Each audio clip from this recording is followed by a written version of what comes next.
유모차가 굴러가고 있었다. 아무도 몰랐다. 엄마도 지나가던 사람들도. 경사로를 타고 점점 속도를 붙이는 그 순간 아무도 보지 못하고 있었다. 도로는 불과 10몇 미터 앞이었다. 차 한 대가 서서히 진입하고 있었다. 그리고 그 안에 생후 11달짜리 아이가 타고 있었다. 그때 달린 건 사람이 아니었다. 이수진은 그날을 지금도 또렷하게 기억한다. 토요일 오후였다.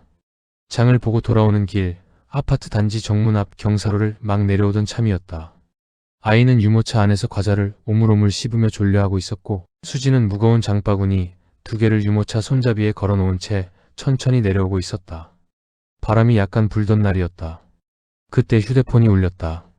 남편이었다. 장 봤냐고. 몇 시에 들어오냐고. 별것 아닌 문자였다. 수진은 멈춰서서 주머니에서 폰을 꺼냈다. 화면을 확인하는데 걸린 시간은 고작 3초, 어쩌면 그보다 짧았다. 그런데 그 3초 사이에 손잡이에서 손이 떨어졌다. 처음에는 몰랐다. 경사로 위에서 멈춰 있는 줄 알았다. 그런데 고개를 드는 순간 유모차가 없었다. 아래를 봤다. 유모차가 굴러가고 있었다. 처음엔 천천히였다. 하지만 경사가 이어질수록 속도가 붙기 시작했다. 수지는 소리를 지르며 달렸다. 장바구니를 던지고 슬리퍼가 벗겨지는 것도 모른 채. 하지만 경사로는 생각보다 가팔랐고 유모차는 이미 한참 앞서 있었다. 손잡이에 걸려있던 장바구니가 무게 중심을 흔들면서 유모차는 점점 오른쪽으로 방향이 틀렸다. 더 빠르게, 더 아래로. 도로가 보이기 시작했다. 진입하는 차의 헤드라이트가 보였다. 수진의 다리가 풀렸다. 그때였다. 근처 벤치에 앉아있던 남자가 있었다. 이름은 박형준. 그날 오후 늘 하던 대로 골든 리트리버 해피와 함께 단지 안을 산책하다가 잠깐 쉬던 참이었다. 해피는 옆에서 조용히 앉아 있었다. 형준은 휴대폰을 보고 있었다. 그런데 해피가 갑자기 일어섰다. 형준은 처음엔 다람쥐라도 봤나 싶었다. 해피가 그러는 건 처음이 아니었으니까. 그런데 해피는 다람쥐를 쫓듯 달리지 않았다. 빠르게 정확하게 아래쪽을 향해 전력으로 뛰어갔다. 줄이 팽팽하게 당겨지다가 손에서 빠졌다. 야, 해피. 형준이 일어서는 순간 굴러가는 유모차가 보였다. 그리고 그 뒤를 쫓아 달리는 해피가 보였다. 해피는 빠른 개였다. 리트리버답지 않게 순발력이 좋았고 무엇보다 그날은 망설임이 없었다. 유모차가 경사로 아래쪽 평지로 꺾이는 지점, 그 직전에 해피가 먼저 도착했다. 달리면서 입으로 유모차 손잡이 아랫부분을 물었다. 유모차가 크게 흔들렸다. 해피의 몸무게와 달리는 방향이 틀어지면서 유모차는 오른쪽으로 방향을 꺾었다. 완전히 멈추지는 않았다. 그러나 직진하던 방향이 꺾이면서 도로 진입을 비껴갔다. 유모차는 인도턱에 앞바퀴가 걸리면서 멈췄다. 그 순간 차 한 대가 브레이크를 밟았다. 끽! 소리가 단지 전체에 울렸다. 수진이 도착했을 때 해피는 유모차 옆에 서 있었다. 조용히. 움직이지 않고. 아이는 충격에 놀라 울고 있었지만 안전벨트가 채워져 있었고 유모차에서 튕겨나가지 않았다. 수지는 아이를 꺼내 안았다. 말이 나오지 않았다. 주변에 사람들이 몰려들었다. 차를 세운 운전자가 내려왔다. 형준이 달려왔다. 누군가 괜찮냐고 물었고 누군가 아이 확인해봐야 한다고 했다. 수지는 아무것도 들리지 않았다. 아이만 안고 그 자리에 주저앉았다. 해피는 수진의 옆에 조용히 앉았다. 짖지도 않았고 움직이지도 않았다. 그냥 거기 있었다. 수지는 나중에 이렇게 말했다. 그 개가 옆에 앉아 있는데 이상하게 그제야 숨이 쉬어지더라고요. 그날 이후 수지는 아파트 단지에서 해피와 자주 마주쳤다. 같은 동에 사는 이웃이었다. 형준은 매일 비슷한 시간에 해피와 산책을 했고 수진의 아이도 그 산책 시간을 좋아하게 됐다. 유모차에 탄 채 해피를 보면 손을 뻗으며 웃었다. 모든 게 제자리로 돌아간 것처럼 보였다.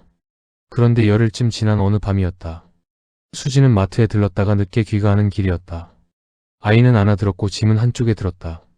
지하주차장을 가로질러 엘리베이터로 가는 게 제일 빠른 길이었다. 늘 그 길로 다녔다. 주차장은 조용했다. 밤 10시가 넘은 시간이었다. 수진이 주차장 중간쯤 왔을 때였다. 해피가 거기 있었다.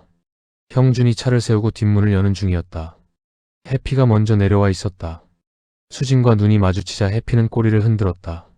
수진도 가볍게 인사했다. 그런데 형준이 차 트렁크에서 짐을 꺼내는 사이 해피가 갑자기 멈췄다. 꼬리를 내렸다. 귀가 뒤로 접혔다. 그리고 낮게 아주 낮게 으르렁거리기 시작했다. 수지는 발걸음을 멈췄다. 무슨 일인지 몰랐다. 해피가 그러는 걸 한 번도 본 적이 없었다. 형준도 트렁크에서 고개를 들어 해피를 봤다. 두 사람 모두 영문을 몰랐다. 그때 주차장 안쪽에서 발소리가 들렸다. 천천히, 불규칙하게 가까워지고 있었다. 수지는 이유 없이 몸이 굳는 걸 느꼈다. 해피는 수진 앞으로 걸어왔다. 그리고 그 자리에 섰다. 수진과 발소리 사이에 다음 순간 해피가 짖었다. 주차장 전체가 울릴 정도로 한 번도 들어본 적 없는 소리였다. 수진이 움찔할 정도였다. 아이가 놀라 울음을 터뜨렸다. 발소리가 멈췄다. 기척이 사라졌다. 한동안 아무것도 들리지 않았다. 형준이 수진 쪽으로 다가왔다. 괜찮아요? 수진은 고개를 끄덕였지만 무릎이 떨렸다. 형준도 뭔가 이상하다는 걸 느끼는 눈치였다. 두 사람은 같이 엘리베이터를 탔다. 해피는 엘리베이터 문이 닫힐 때까지 주차장을 바라봤다. 그날 밤 수진은 오래 잠을 이루지 못했다. 발소리의 정체를 알 수 없었기 때문이 아니라 알 것 같았기 때문이었다. 하지만 그건 확인할 수 없는 일이었다. 아무 일도 일어나지 않았으니까. 아무 일도 일어나지 않게 됐으니까. 봄이 됐다. 아이가 걷기 시작한 무렵이었다. 아직 아장아장 두 발이 엉키면 그대로 주저앉는 걸음이었지만 유모차 대신 두 발로 걷겠다고 떼를 쓰는 나이가 됐다. 수지는 아이 손을 잡고 단지 옆 공원을 걷는 걸 일과로 삼았다. 그날도 해피와 형준이 함께였다. 해피는 아이 옆에서 걸음을 맞췄다. 아이가 느리면 느리게, 아이가 달리면 같이 달렸다. 아이는 해피를 개개라고 불렀다. 아직 발음이 서툴렀지만 항상 해피를 먼저 찾았다. 공원 산책로를 한 바퀴 돌 무렵이었다. 해피가 갑자기 방향을 틀었다. 잔디밭 쪽이었다. 수진과 형준이 걷던 길에서 약간 벗어난 나무 몇 그루가 서 있는 쪽. 아무것도 없어 보이는 방향이었다. 해피 왜 그래? 형준이 줄을 당겼지만 해피는 멈추지 않았다. 오히려 더 빠르게 그쪽으로 달렸다. 수진이 먼저 눈치챘다. 나무 아래 뭔가가 있었다. 처음엔 그냥 짐인 줄 알았다. 누가 두고 간 가방이나 떨어진 재킷 같은 것. 그런데 해피가 그 앞에서 짖기 시작했다. 가까이 갔을 때 수진은 멈췄다. 사람이었다. 노인이었다. 이르는 넘어 보이는 할아버지. 옆으로 쓰러져 있었다. 움직이지 않았다. 어르신. 수진이 뛰어갔다. 무릎을 꿇고 어깨를 흔들었다. 반응이 없었다. 호흡은 있었지만 얕았다. 안색이 좋지 않았다. 형준이 이미 전화를 들고 있었다. 여기 공원인데요. 노인분이 쓰러지셨어요. 의식이 없어요. 해피는 할아버지 곁에서 짖기를 멈췄다. 그리고 조용히 옆에 앉았다. 구급차가 도착하는 내내 그 자리에 있었다. 구급대원들이 들어오고 기기를 꺼내고 들것을 폈다. 사람들이 움직이는 내내 해피는 그 자리에 앉아서 할아버지를 바라봤다. 대원 한 명이 해피를 보며 잠깐 멈췄다가 말없이 고개를 끄덕였다. 나중에 형준이 알아보니 할아버지는 인근 주민이었다. 혼자 산책하다가 갑자기 쓰러졌던 것이었다. 조금만 더 늦었으면 위험할 수 있었다는 말을 들었다. 조금만 더 늦었으면. 수지는 그 말을 한동안 잊지 못했다. 3번이었다. 첫 번째는 경사로에서 굴러가던 유모차였다. 수진이 다가가기도 전에 해피가 먼저 달렸다. 두 번째는 지하주차장의 그 밤이었다. 아무 일도 일어나지 않았지만 해피가 먼저 알아챘다. 세 번째는 공원의 할아버지였다.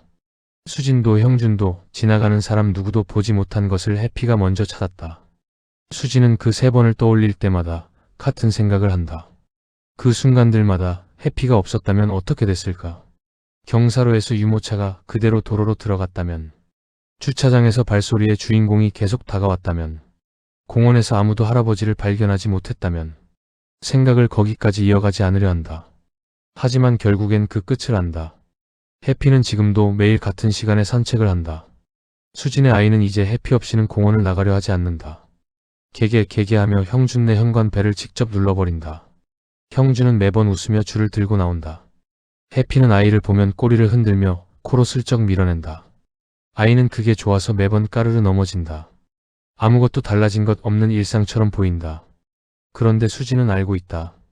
지금 이 일상이 그 3번의 순간을 지났기 때문에 있다는 것을. 유모차가 멈췄기 때문에, 주차장에서 짖는 소리가 울렸기 때문에, 나무 아래 쓰러진 할아버지를 누군가 먼저 달려갔기 때문에, 그 누군가가 말 한마디 없이 이유 설명 없이 그냥 먼저 움직인 존재였다는 것을.